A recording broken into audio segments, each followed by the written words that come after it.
Hey everyone, I'm John with Roadkill Incorporated.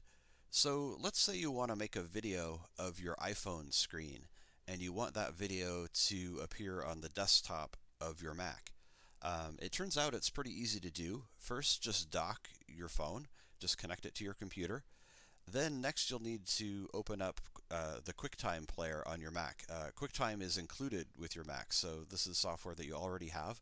Just go up to Spotlight and type Quicktime to find it, or you can go to your applications folder and it should be there.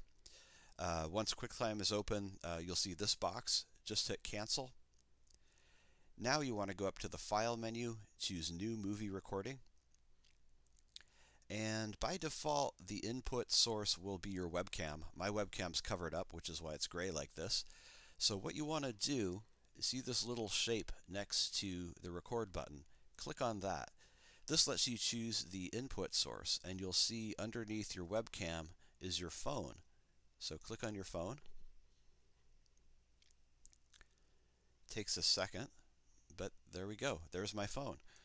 And I've noticed that if my phone is asleep, I have to push the home button to wake it up, and then it will pop up like this. But my phone was already awake. So another really cool thing is if you click there again, you can see underneath the video input sources, it lets you choose the audio input source. So any audio sources you have connected, you can choose. I've got my headset selected. Let's say you wanted to talk through a tutorial of using your phone, that sort of thing.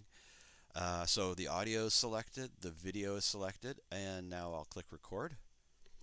And I'll, move up and down, do whatever I want to do while I'm talking. All done now. So I'll click stop.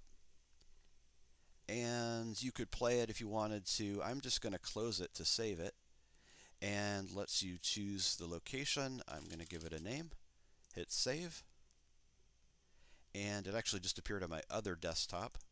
But I will open it up and bring it over. And there it is. And you can hear the audio is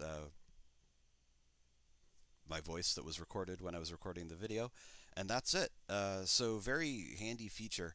I actually needed something like this myself, so I did the research and found this, and I thought I'd throw it out there because it's probably useful to other people. So anyway, hope you liked the video.